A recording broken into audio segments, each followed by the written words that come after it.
Are you going to live forever? No, I didn't think so. Are you afraid of dying? Well, you're in luck because today's episode, we're going to be talking about the fear of death. This is the Existential Stoic podcast. I'm Randy. That's Danny. What's going on, Danny? What's up, Randy? Danny, are you consciously afraid of dying? Uh, I guess like sometimes not. Hmm. I mean, I don't really, not particularly. I don't know. It's weird because I know it's gonna happen. Like it's definitely 100% going to happen. Like no Yeah. matter what is figured out with science, no matter what happens, it'll definitely happen at some point. There's no getting around it. Yeah. Yeah, I think consciously could be the key word there because consciously or like logically not really afraid of dying, but there's still, like I still like jump out of the way of a car and Oh I yeah, still try and avoid pain and I do all this like I live a healthy lifestyle. So like all these things are based on fear of dying. yeah. But Eat food and yeah. take care of it. Yeah, all these things that you were trying to prolong your life essentially, right? Or make it Hmm. yeah. You don't Yeah. have any fear. But they say that the fear of dying has a lot of causes. Even I've been listening to some books on psychosomatic pain and medicine and stuff like that. How like that's one of the big causes of pain in people's lives is just fear of dying, getting older, different things like that that causes people psychosomatic pain. Yeah, it's crazy how when we have, our fears can manifest into actual physical symptoms. And the same with depressions like that too, where it's really not necessarily a physical thing, but it manifests sometimes as physical pain and stuff. Even though because you convince yourself you feel that way, which is really interesting, like that you can do that, Hmm. Yeah. Well, And you start to feel pain it. is a really interesting book. For anyone who's interested, there's this book called The Divided Mind, which is pretty crazy because it's like one of the few books that really talks about psychosomatic medicine. And so like everybody's like, but your mind can't do that. Like you can't be in pain because of your mind. And it's like, yeah, have you ever been heartbroken? Like nobody stabbed you in the chest, but it hurts like a motherfucker. And so like it's Yeah. possible that your mind can cause some pain in the body. And while maybe it doesn't account for all pain, it is kind of an interesting question. And fear of death is one thing that he talks about, one of the causes for pain that sometimes people get, particularly like a lot of these age-related changes that people think that may or may not actually be causing the pain. It could just be a fear of death. And you know what's interesting about that too, because I get that with the age-related ones, especially because the more you start thinking about it too, those are the kind of things where the more you think about it, the more it starts to become a reality, whether it's real Hmm. or not, and it can get really weird. Yeah, it is Hmm. interesting. And Yeah. yeah, and the fear of death makes us do weird things too, because tied to that is also the fear of not being important, not being remembered, not, just not existing anymore, or being part of the world. And so you see people also do a lot of things in their lives in an attempt to sort of you know, address that in some way, even though they really have no power over addressing that. Like you have no control, no matter what you do, on how people remember you, how long they remember you, anything like that. I mean, you just have no, that's not your choice. I think about that sometimes. Like, you know how like there can be freak accidents or whatever that just like wipe you out, like just I don't know, Oh yeah. a house falls on you or whatever. And it's like you try and prepare for things so that like people will be taken care of if you disappear, but then it's like, yeah, but eventually, you know, a year, 5 years, 10, 100 years, whatever, nobody will care. It doesn't No, matter. Like no matter what no. happens. It may be bad for a moment, but it really doesn't matter. Well, and also, even if they do remember you, it's like they're not really remembering you. They didn't know you. Hmm. Yeah, we know of Plato and stuff because of his work, but we don't know him. I'm not remembering him. It's only the books that I have left, right? And the ones that survived. Dude, and okay, we remember Plato, but what about the whole entire rest of the earth at that time? Nobody Yeah, knows. yeah, Every single other person alive yeah, at that time, God. nobody knows. Yeah. And it's We and just yeah, remember one dude. and most of the stuff we have that we make, dude, doesn't last that long. I mean, Yeah. in certain cases, it's just luck that something happened to be found that happened to still be around, their stuff's happened to exist for whatever reason. Yeah, it is kind Yeah, of funny to think about that way. I was thinking about that recently because like I just read 2001: A Space Odyssey Oh, that's and a I good was book. like, yeah, and I was like, yeah, like being alive during the year 2000, that's something like people remember that. They'll look back to that time. And then I was thinking, I was like, does anybody consider what happened the year 1000? And it's like, no. So why would anyone care the year No, 2000? yeah. Well, that's just it though. It's like crazy because we're living through it. So to us, it has all this importance. But that'll be the same for the people living in the future, right? That'll be important to them. The past will just be, some stories they tell and stuff like that. I mean, it won't be that much. Hmm. But it's interesting though, because the amount that people go through for that to try and like, you know, solidify some existence, some quasi remembrance in the future is very interesting. Because like Yeah, the lengths they go to trying to like set up things and I don't know, it's just really weird. And it's what does it freaking get us? crazy. Nothing. Just a little, it's like we love control. And it's like it buys us a little bit of control, thinking that we have something taken care of after we die. But really, I mean, I've heard some enlightened people say that death is just like sleep, you know? Well, I mean, what was it like before you were born? There you go. It's pretty groovy. Yeah. Probably gonna be similar. Yeah, Yeah. it's funny too, because like I always wanted like Sartre talks about, responsibility and freedom and like that choice. And he even mentions like that, like he even thinks that like there's times where like killing yourself would be the right choice.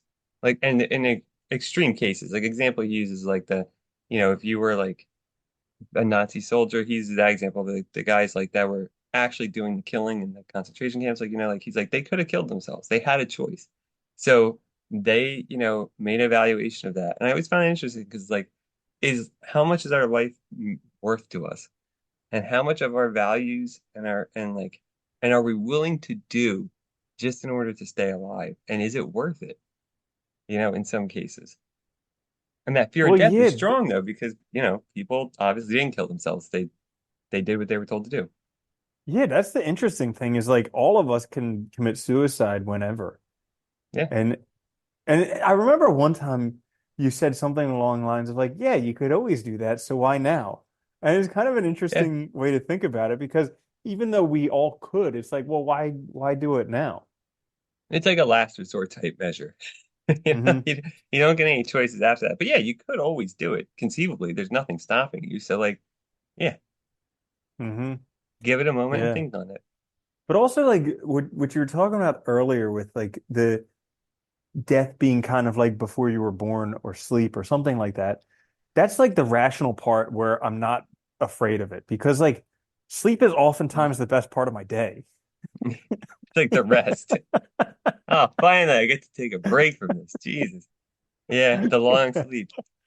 You know, yeah, it is funny. It's well, it is true. Like, I mean, I know nobody knows what it's going to be like. Obviously, the only reference point you have is before you're born, but we don't know. There was nothing, right? I mean, I Mm, kind of like Epicurus in that sense, where he says like, death is there's nothing to fear about death because it's the cessation of all experience, and if we can't experience, then there's no pain, there's no pleasure, there's mm, nothing, right? So death is yeah. nothing because there's nothing to experience in death.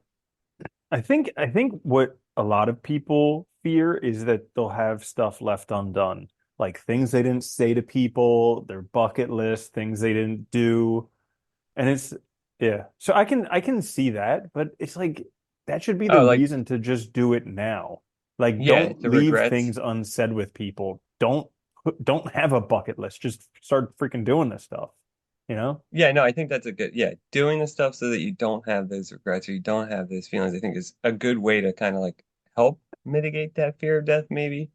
But Hmm. I think there's other people too that also like have a fear of not being part of the world. It's like m more than just like, regrets like that. Hmm. It's more like, their importance, they Huh. talk themselves up to being this important and now they're not going to be there. Yeah. I wonder. What that just made me think of is like, I wonder if extroverts are more scared of death than introverts.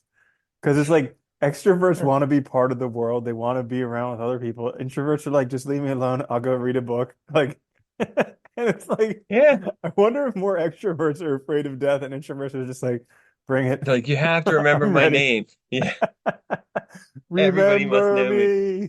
me. Remember Bender? Remember me. Oh God, it's such Oh a my great show. God. Yeah.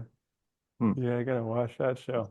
Oh my God, the first four seasons were great. Anyway, Hmm. yeah, That was back when you had DVDs. Holy cow. I know, right? Long time ago. Remember that? They were great. Get Long something, time ago. pay for it once, never again. And yeah, and actually have available what you wanted instead of hoping it was on Netflix. Yeah, yeah, it's funny, isn't it? Like, I don't know, whatever. We can bitch about that later, Hmm. but yeah, it Yeah. is. I don't know, like it is funny how these like it's always interesting to me too how these like things that like we have no control over, like life and death, right? It's part of life. We all know. We see it all around us. Things die. It's just how nature works, right? It's like we know it's part of the world, yet it has such an influence on the things we do and the choices we make. And I always find that really fascinating that like there we know this is how the reality works, right? And like I said earlier, like even if even if like scientists figured out how to make people live forever, well, the sun's eventually going to blow up. The universe, something's eventually going to happen where none of this will exist. So eventually, it doesn't matter. It's still the end result's still the same. You know, it's like, And and it's it's interesting. also inconsequential. Like, Yes, very. I mean, just reading the sci-fi recently reminds me of that regularly, how absolutely inconsequential anything that happens here on Earth is.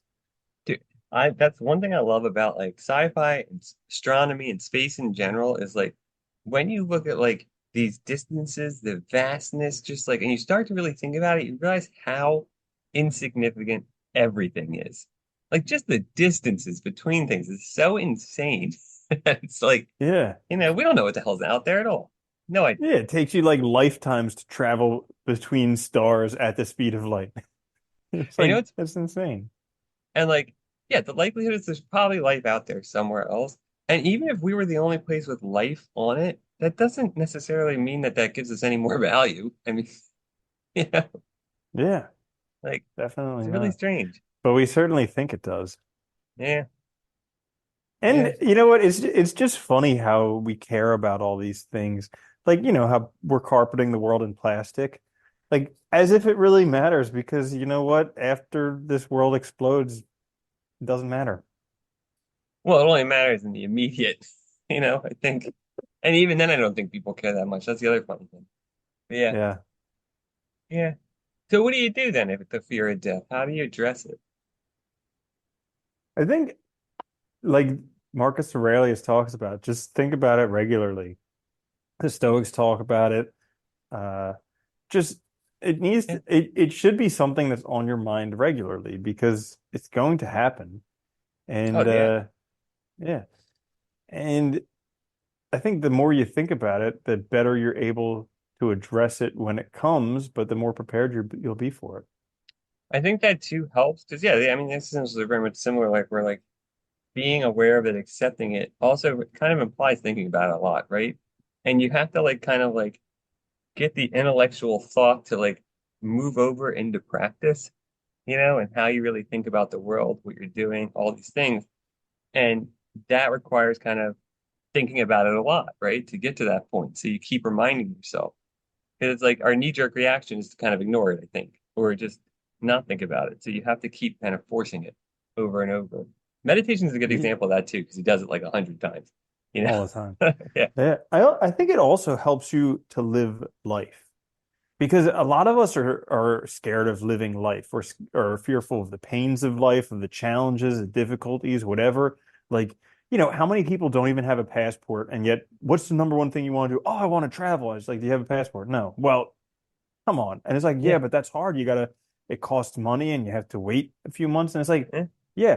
But once you recognize that there's going to be a certain death and you can address the fear of that death, all of a sudden the fear of dealing with the hurdles you need to get a passport may not seem so big. Yeah. It would be nice if like, because I've mentioned, you always hear stories of people who like have a terminal illness and like changes their whole life, right?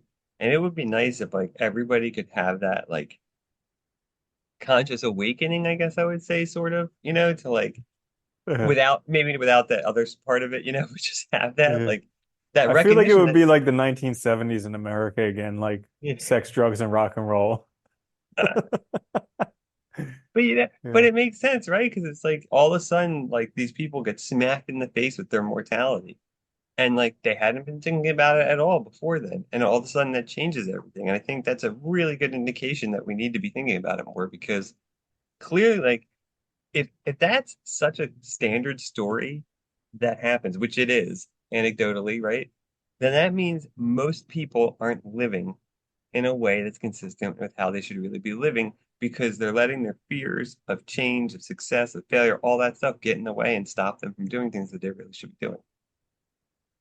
You Hmm. know? It's funny because I think that's part of the fear of death, right? We ignore death, so we think we're going to live forever. So we focus on security, comfort, and stability rather than like trying new things, doing things that we want to do, taking chances, taking risks, and like living a good life. Hmm. Yeah. And it's a challenge Yeah, because, I think yeah, at the end of the day, you're gonna die. And so I was just thinking of from What About Bob, that little kid Sigmund, who's like, I'm gonna die. We're all gonna die. And it's like, yeah. yeah, at the end of the day, we're all gonna die, and it really doesn't matter if you make something of your life or not. But it would suck to waste it. Like I mean, I'm fairly confident that if I was to die, if I was on my deathbed, I would be pretty confident in saying that, yeah, I pretty much did everything I want to do. Well, that's good. Yeah. I mean, Yeah. and like in a certain sense, I mean, you can't waste it. You're gonna live anyway, but like, yeah, in the sense of like living your best life or living a life that's right for you. Yeah. I mean, hopefully everybody would get to a point where they can say that, right? That would be great. Because that means at least you tried the stuff, right? That mattered to you, even if it didn't work out. I always am a big fan of that. I feel like at least if I tried it, that's better than wishing I had tried it, right? Even if a failure occurs, who cares? Like at least I did it. And I Hmm. think getting that point's hard though, because it is. It's difficult to like take chances on ourselves, take those risks to realize that this is maybe, not going to go forever. Cameron was big about that too, by realizing that, we all die and that there's nothing, I mean, for him, there's nothing afterwards. There's no belief in the afterlife or anything. He felt like, I mean, in a certain sense, it gives life both no meaning. It means it's meaningless, right? But it also gives it more meaning in the sense that we can make of whatever we want. And so it opens the door to kind of like making of ourselves whatever we want and seeing it Hmm. how we ever we want and taking those chances because really, what's there to lose? There's nothing to lose. Yeah. Yep. Bingo. So we solved the fear of death for you today. Think about There it you go. often. Yeah, right. Meditate on it, maybe with the meditations.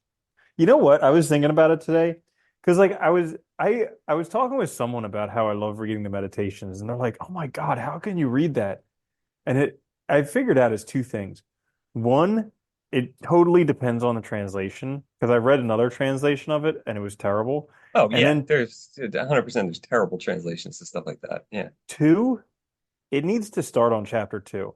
Because chapter one is just him thanking everybody, and it's like nobody cares. But chapter two is like begin the day by thinking that you're going to deal with the arrogant person, the Yeah. ignorant person, all that stuff. And it's like, oh, that makes sense. So, anyways, Oh, there's lots of stuff like that though. I think a lot of philosophy too, especially books like that, it's starting where it's right for you too is kind of important. Because like, mm, well, like the Tao Te Ching's another good example. Like, and the Meditations are both good books where like you don't have to read them straight through either. You can kind of jump in. hmm, Epictetus handbooks like that, a lot of Nietzsche's works like that. Like you don't need to start at the beginning. You can kind of start in, almost anywhere. So yeah, mm, I agree yeah. with you there. Sweet. So there you have it. The fear of death solved for once and for all. This is Done. if you enjoyed that, check us out wherever you get your podcasts. Watch us on YouTube. This is the Existential Stoic podcast. I'm Randy. That's Danny. I'll see you later, Danny. Later, Andy.